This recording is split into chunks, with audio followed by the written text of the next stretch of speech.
Could the story of Adam and Eve's expulsion from the garden also have metaphorical meanings? Adam and Eve lived in a land of plenty. But when they ate the fruit of the forbidden tree, they were cast out and forced to work the land. The earth rebelled, shouting, "No, only God may take my dust." In the beginning, God asked Gabriel, his trusted angel, to gather dust from the planet's edges to create humans. But as Gabriel soared through the skies, the earth defied him. Why would the earth defy an angel's command? Let us expose ancient angels' deeds with Adam before creation. The divine task of creation, Gabriel's journey. The very beginning, when the plan to create humans was made, God gave this important job to Gabriel, one of his most trusted angels. "Gabriel," God said, "travel all over the world and collect dust from its four corners. With this dust, I will create mankind." Gabriel, honoring God's command, flew across the skies to start his mission. But this wasn't the worst part. Despite Gabriel's calming words, the earth refused. "No," it said firmly, "only God can take my dust." Gabriel had no choice but to return to heaven and tell God about the earth's unusual resistance. God listened carefully to Gabriel's story, then reached out his hand towards the earth. As his divine touch touched the planet, the earth trembled a bit, but didn't argue. God then collected dust from the north, south, east, and west, making sure humans would be connected to every part of the world. This way, no place would deny them rest when they died. God gathered dust of different colors: red, black, white, and green. Each color had a special meaning. Red stood for blood, which is vital for life, black for the depths of the body, white for bones and veins, and green for the pallor of flesh. With great care, God mixed these colors and shaped the first human. He breathed life into this form, and as the man's eyes opened for the first time, he saw the world, his being made from the dust of all corners of the earth. This deep connection ensured that wherever humans went or rested after death, they would always be tied to the earth. This bond meant that no matter where they were in life or death, the earth, blessed by God's touch, would welcome them back without hesitation. Adam, the first human, had amazing qualities, both physical and spiritual, that even the angels envied. This envy was so strong that some angels tried to destroy Adam with fire, but God stepped in, protecting Adam and making peace between him and the angels. Among these angels was Satan, who had 12 wings, twice the usual number, and was deeply jealous of Adam. This jealousy would eventually lead to Satan's downfall. Blinded by pride, Satan demanded a test of intelligence against Adam. God agreed and proposed that all creatures, beasts, birds, and reptiles, would pass before them. If Satan could name them, Adam would honor him. But if Satan failed and Adam succeeded in naming them as God had, then Satan would have to recognize Adam's superiority. This challenge was more than just a test of knowledge. It was a moment that would shape the relationship between the celestial and earthly realms, showing the true value and potential within humanity's humble beginnings. A heavenly gathering with both angels and Satan, God decided to test Adam's wisdom. God created Adam from dust and wanted to show his intelligence. To do this, he introduced various animals and asked both Satan and Adam to name them. The angels watched closely. Satan struggled and couldn't name the animals correctly, but Adam confidently named each one, saying, "This is an ox, this is a horse, this is a lion, and this is a camel." He showed he understood the animals well. Adam's success sparked a rivalry that would shape human history. The battle for Eden's control. Seeing this, God recognized Adam's intelligence and decided he would live in and take care of his garden. God then said that Satan, who failed the test, would be beneath Adam. This showed Adam was smarter than Satan and had better insight. But this wasn't the worst part for Satan. He was deeply embarrassed and became very jealous of Adam. Satan had been an important angel and couldn't stand being lower than a human. This started his rebellion. Meanwhile, Adam was given control over the Garden of Eden, showing how much God favored him. This event began a deep conflict. Satan, hurt by his wounded pride, started trying to turn humans away from God's teachings. But even with these attempts, Adam's wisdom and God's favor remained clear. It was a strong reminder of Adam's special place in God's plan. This early show of human intelligence and divine approval not only set Adam apart, but also started a long story of struggle between humans and evil forces. The beautiful Garden of Eden, Adam showed his understanding and wisdom, proving why God chose to create humans and give them the ability to think and rule over the world. He took care of the land, helped the plants grow, and looked after all the animals. He lived exactly as God wanted, creating a perfect balance between everything in the garden and God himself. Even though Satan tried hard to mess up this harmony, he couldn't. Adam's wisdom and his important role in God's plan clearly showed the strong connection between humans and God. One special day, while standing before God, Adam turned to his wife and said, "Oh, come, let us worship and bow down. Let us kneel before the Lord, our Maker." This moment was full of respect and showed the deep bond they had with God. When God saw that Adam was having trouble naming the animals, he decided to lend a hand in a special way. God asked Adam questions about each animal, and here's the clever part. The first letter of each question matched the first letter of the animal's name. This little hint was just what Adam needed. With God's help, Adam started getting all the names right. This moment showed the close connection between God and Adam. It also highlighted how Adam could learn and adapt when given the right clues.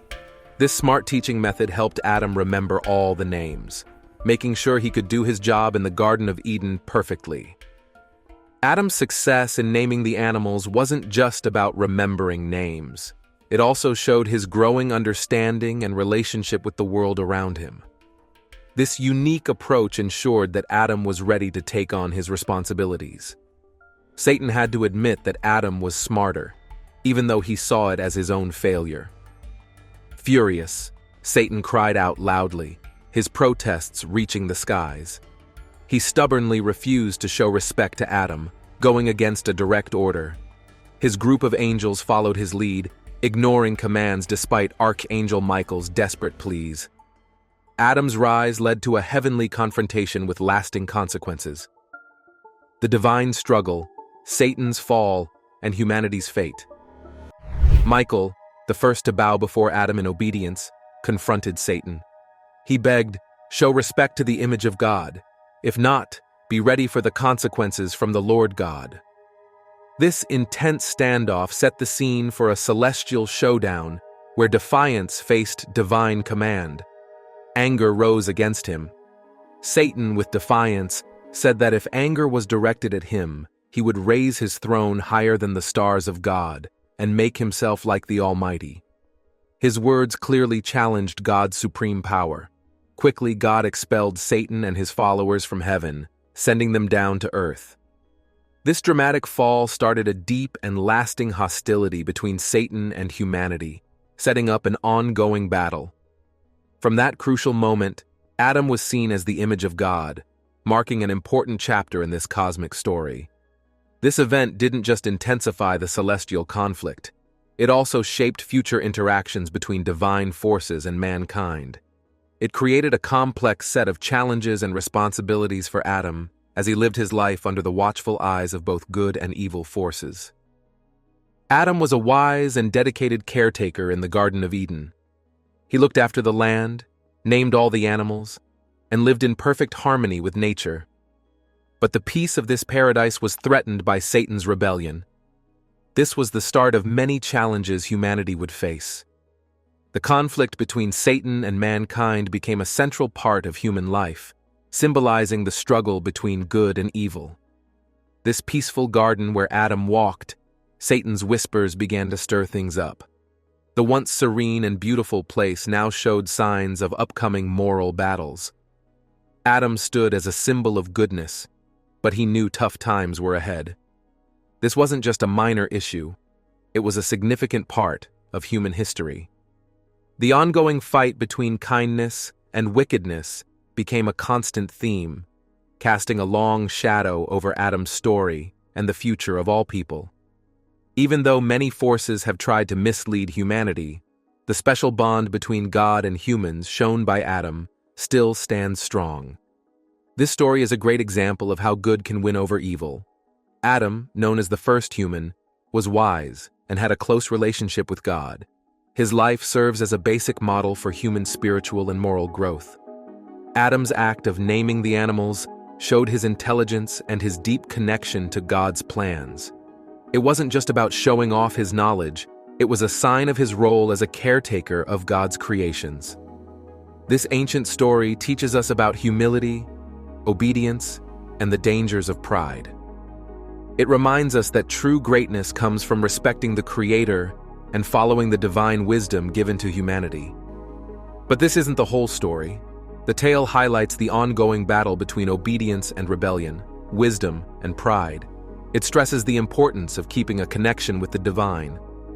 Through Adam's experiences, we're reminded of how our choices can have a big impact and how divine wisdom guides us.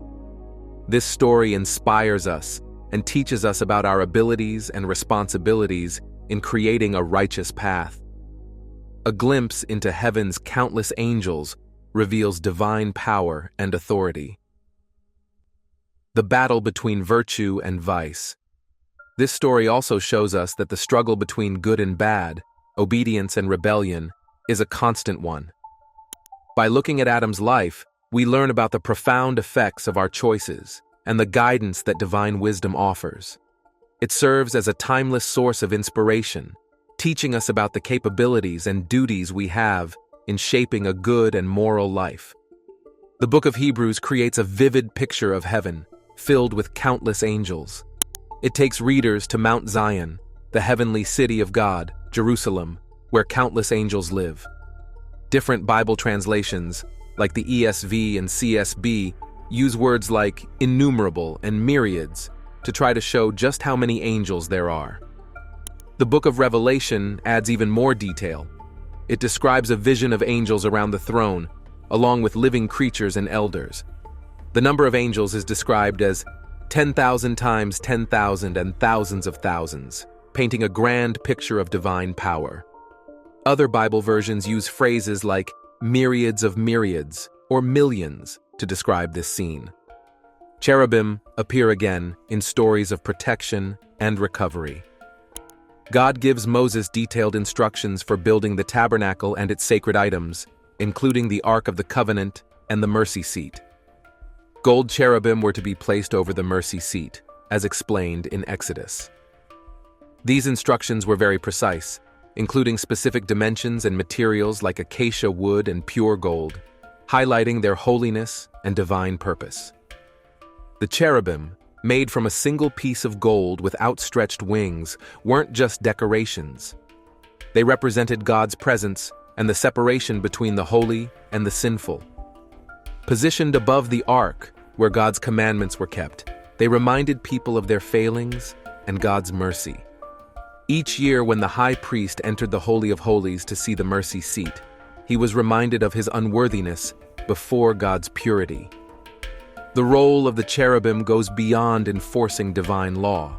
They symbolize God's presence, highlighting the sinfulness of humanity and protecting the holy from the profane. This imagery emphasizes the seriousness of the divide between the divine and humans and the importance of forgiveness and mercy in the Bible. The cherubim's presence in these stories shows the complex relationship between divine justice and mercy, serving as a constant reminder of the covenant between God and man, upheld by divine commands and human obedience. Ezekiel chapter 10, verses 8 to 14, the prophet Ezekiel has a vivid vision. He sees 4 cherubim, which are special angels. Each one is accompanied by a bright, sparkling wheel that shines like a beautiful gemstone called beryl. These wheels are designed in a unique way, with another wheel inside them at right angles. This allows the cherubim to move in any direction quickly without turning. It seems like a complex, divine machine, perfectly working together. Ezekiel's vision of cherubim unveils the deeper truths of existence. The eyes that see all, Ezekiel's vision. The cherubim are covered with eyes all around, even under their wings. This sight is overwhelming, showing that they can see everything. Their bodies, backs, and hands are also covered with eyes, symbolizing their deep awareness and alertness. Ezekiel calls the wheels whirling wheels, highlighting their constant, fascinating motion. Each cherub has 4 different faces: an ox, a human, a lion, and an eagle. These faces might represent different parts of creation: strength, intelligence, bravery, and vision, showing divine qualities. The story then refers back to Ezekiel chapter 9, verse 3, where the Lord moves from his throne to the temple's entrance, signaling coming judgment on Jerusalem. In chapter 10, God returns to his heavenly throne, watching over the events. But this isn't the worst part. Stationed on the south side of the temple, the cherubim play a crucial role in this divine story. Their wing movements create waves in the air, hinting at significant actions to come. This sets the stage for God's glory to start leaving Jerusalem, a city facing destruction. The cherubim are not just divine messengers, but also carriers of God's light, always praising his presence. Amid these grand descriptions, the narrative introduces another celestial figure in Isaiah chapter 14, Lucifer, known as the morning star, a name meaning light bringer. Once a high-ranking cherub, Lucifer was responsible for covering God's presence and leading heavenly music. But his pride led to his downfall, as told in Ezekiel chapter 28, where his initial purity was ruined by sin, leading to his expulsion from the holy mountain. But this isn't the only twist. Isaiah also talks about the seraphim, another group of angels known as the burning ones. In a vision, Isaiah sees these fiery beings around God's throne, each with 6 wings. They use 2 wings to cover their faces, 2 to cover their feet, and 2 for flying. They sing "Holy, Holy, Holy," showing their deep respect for God's supreme holiness. This scene has a strong impact on Isaiah, making him realize his own unworthiness and the sins of his people.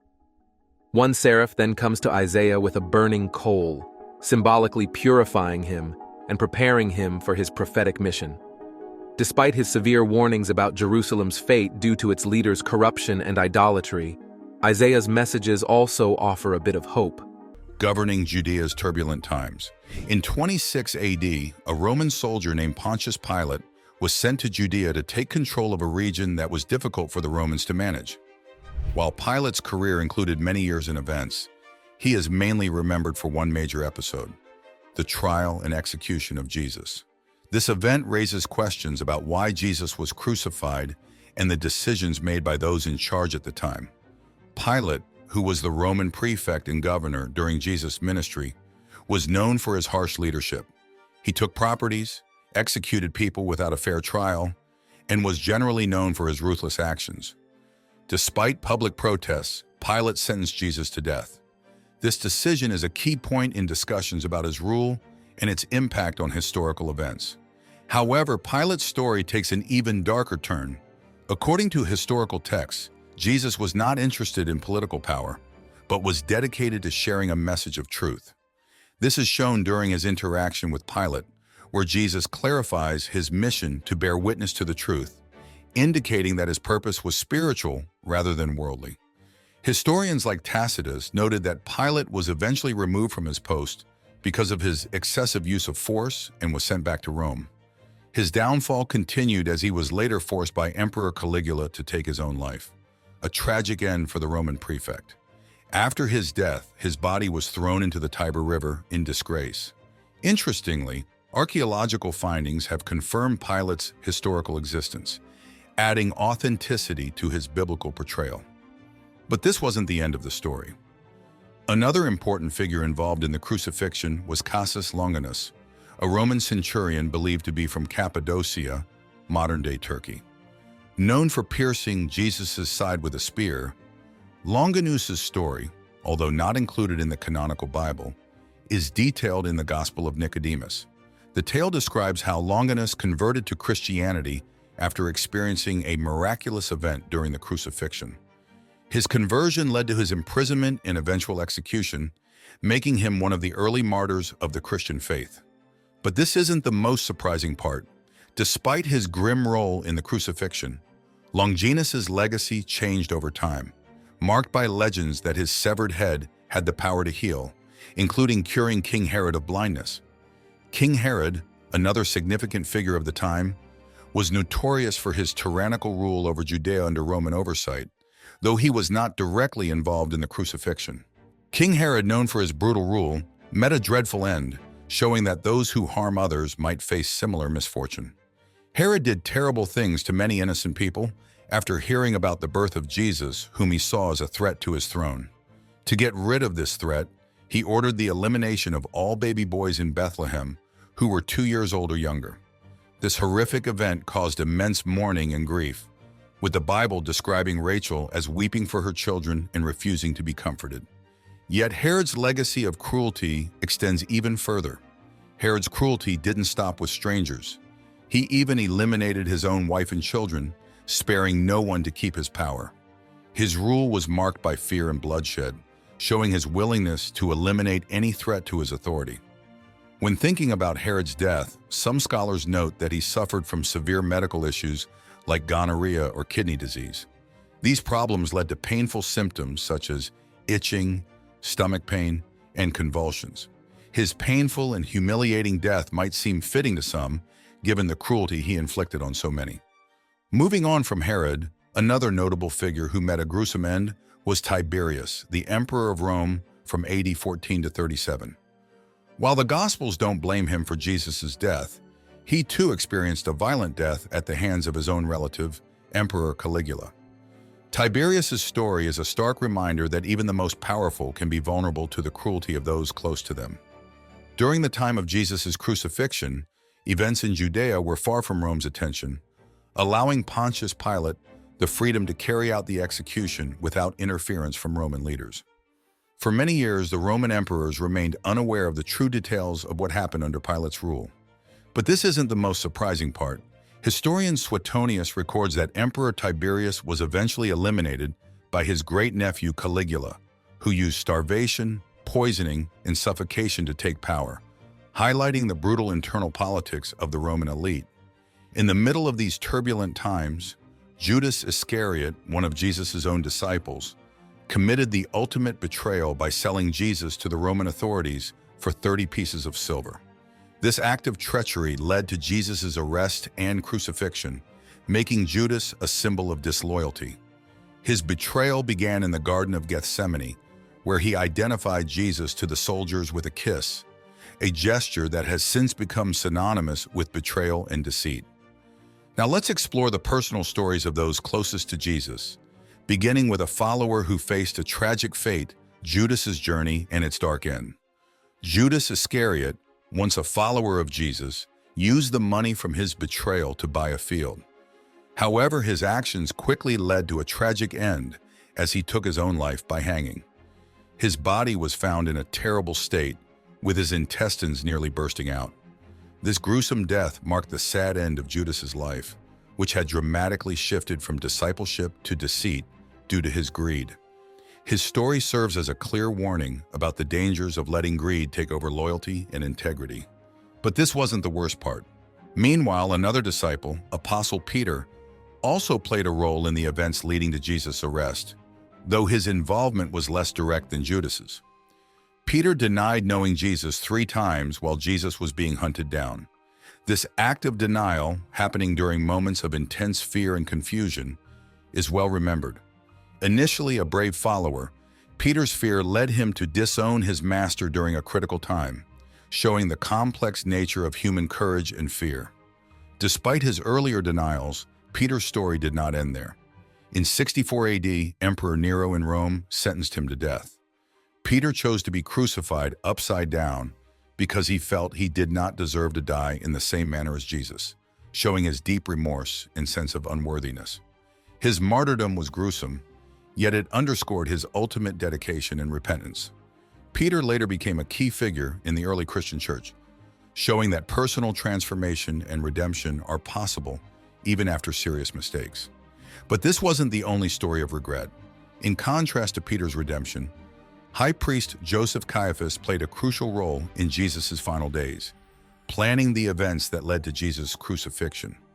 Caiaphas, along with his father-in-law Annas, used their significant religious power to challenge Jesus, ultimately accusing him of blasphemy. They held Jesus in temple custody, secretly planning his death, which they carried out under the cover of darkness. Though Caiaphas lived a long life, it is said that his later years were filled with sorrow and regret for his actions against Jesus. He died of old age in 66 AD on the island of Crete. His story is a reminder of the lasting impact of our choices and the potential for regret that can follow important decisions. The crucifixion and resurrection of Jesus are central to Christian belief, showing his divinity and the power of redemption. After Jesus' resurrection, he ascended to heaven, affirming the Christian faith in life after death and divine justice. God sent Jesus, who is also God, to take our place and die for our sins. This act meant that Jesus' death was a perfect sacrifice, giving us the chance to be forgiven and rebuild our relationship with God. While people have different views about Jesus' death, one thing is clear: it showed God's deep response to sin through the crucifixion. Jesus was crucified between noon and 3 p.m., known in ancient times as the 6th to the 9th hour. During this critical period, an unusual darkness covered the land, which is recorded in the Gospel of Matthew. This darkness, while it could have been natural, most likely symbolized the monumental significance of that moment, the death of God's Son. Yet there's even more to the story that underscores the profound impact of this event. In biblical history, darkness often symbolizes God's displeasure and judgment. For example, one of the plagues in Egypt was darkness, and the prophet Amos predicted darkness at noon as a sign of God's judgment. The darkness at Jesus' crucifixion seemed to echo these events, suggesting it was a divine sign marking the moment. As Jesus hung on the cross, he expressed his anguish and isolation by crying out in Aramaic, "Eli, Eli, lema sabachthani," which means, my God, why have you forsaken me?" This quote from Psalm 22 might initially seem like despair. However, the psalm ultimately shifts to a message of hope and reaffirms God's reign. Jesus' use of these words was not just an expression of suffering, but a profound affirmation of faith and recognition of fulfilling God's purpose, even in his deepest agony. But this isn't the only significant part. Some of those present at the crucifixion misunderstood Jesus' cry as a call for the prophet Elijah, who was believed to rescue those in severe distress. However, Jesus' reference to the psalm was a declaration of his unwavering trust in God and his divine plan, reaffirming God's sovereign power even in the face of death. Remarkably, at the moment of Jesus' death, the curtain in the temple that separated the holy place from the Holy of Holies was torn from top to bottom. This curtain symbolized the barrier between God and humanity, which only the high priest could cross once a year on the Day of Atonement to atone for the sins of the people. The tearing of this curtain at Jesus' death symbolized the removal of that barrier. Through Jesus' sacrifice, everyone could now directly connect with God, eliminating the need for an intermediary like the high priest. But the story doesn't end there. This event ushered in a new era in the relationship between humanity and God. It symbolized that access to God was no longer restricted to a single appointed mediator, but was available to all, directly and personally. The subsequent earthquake and the splitting of rocks were further signs of God's immense power and active presence in the world. Next, we see how Jesus' resurrection changed everything, showing a new way beyond death, the new dawn of divine power. When Jesus was resurrected, as documented by Matthew, it showed God's supreme control over death. This event wasn't just about Jesus coming back to life. It was also marked by the resurrection of many who had previously died. This illustrated that Jesus' death and resurrection brought about something new and transformative. Through Jesus, God offers eternal life to all who believe, promising that death is not the end, but a gateway to everlasting life with him. But this wasn't the most amazing part. The resurrection shows that God has the ultimate power to conquer death and aims for a personal connection with each individual. Historically, people didn't understand the medical details of how Jesus died. However, modern theologians and medical researchers have pieced together likely causes based on the biblical description of Jesus' final hours. They suggest that Jesus died primarily due to excessive blood loss. This theory is supported by the account of a Roman soldier piercing Jesus' side after his death, causing blood and water to flow out, indicating a rupture near the heart and significant fluid buildup, a sign of fatal shock from losing too much blood. This severe blood loss, accompanied by symptoms like extreme thirst, aligns with medical understandings of internal bleeding and shock. Typically, crucifixion was a long, drawn-out death, yet Jesus' death came relatively quickly, suggesting that it was the direct blood loss rather than other factors like infection or dehydration that were critical. But this wasn't the only important part. Upon his death, Jesus' body went through the natural process of decay like any other human body. His heart stopped, breathing ceased, and cellular breakdown began. The nervous system shut down, leading to the cessation of all bodily functions. Scientifically, this is the end for any human body. But what followed for Jesus, his resurrection, is held by Christians as a miraculous act beyond natural laws, affirming their belief that God, who created these laws, can also suspend them. Amid these miraculous events, some wonder why, if God once cleansed the world through a flood and destroyed cities with fire, he didn't simply get rid of evil instead of letting Jesus die. The crucifixion was not just about suffering, it was a profound fulfillment of multiple divine purposes, conquering death, overcoming evil, and showing that an innocent can suffer for the guilty. This act was meant to reveal deeper truths about redemption, sacrifice, and divine love, showing a new way where sacrifice leads to victory over sin and death. By dying on the cross, Jesus showed that people don't need to perform sacrifices and rituals to gain God's forgiveness. These practices, which many believed were necessary to be forgiven for their sins, were actually holding people back like chains. Jesus' sacrifice illustrated that God's forgiveness was already given to humanity free of charge without the need for ongoing offerings. But this wasn't the worst part. Before Jesus' time, people thought they had to perform rituals and make sacrifices to fix their wrongs. These actions, though deeply rooted in religious practices, were empty, serving more to enslave than to free. Jesus, through his death, ended the belief that someone's death was required for the atonement of sins. He showed that God's love is unconditional and not dependent on human actions. But there's more to the story. Jesus' death was not only a liberation from the falsehoods of strict religious practices, but also a clear demonstration that God was not angry or vengeful towards humanity because of sin. Instead, the real divine discontent was directed towards the systems that held people captive to guilt and fear. By rising from the dead, Jesus showed that death, sin, and even the devil have no power over humanity, as they are all defeated under God's rule. But this wasn't the only surprising part. The idea that we need to earn God's favor through good deeds or sacrifices is a misunderstanding of God's true nature. Jesus' life and resurrection teach us that we can approach God directly, free from the chains of ritualistic bondage. His resurrection was like waking from a nightmare, showing that life continues beyond death, filled with hope and renewal. It promises that despite the injustices and trials of this world, there is a greater plan that leads to eternal peace and joy. However, after Jesus ascended to heaven, some of his followers went back to old ways of thinking, seeing his sacrifice as just another ritual needed to please God.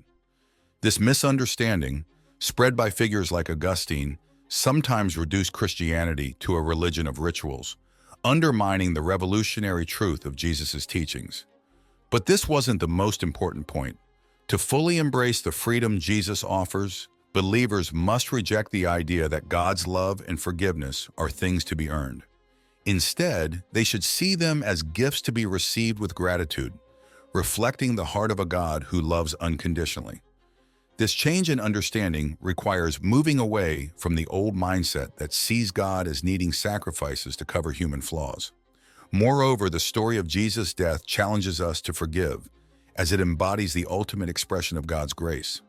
Just as God forgives freely, so are we called to extend forgiveness, even to those who orchestrated Jesus' crucifixion, embracing a life of grace and freedom from past burdens.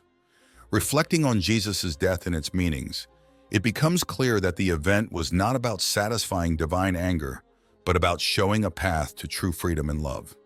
It invites each of us to rethink our understanding of divine justice and mercy, encouraging a personal relationship with God that goes beyond traditional religious limits. Jesus' death, therefore, is not just a historical event, but a pivotal moment that invites ongoing reflection about the nature of faith, forgiveness, and the profound love of God that seeks not to condemn, but to restore and renew. What do you think? Could viewing Jesus' sacrifice merely as a ritual to appease God actually diminish the power of his message? Like, comment, and subscribe for more.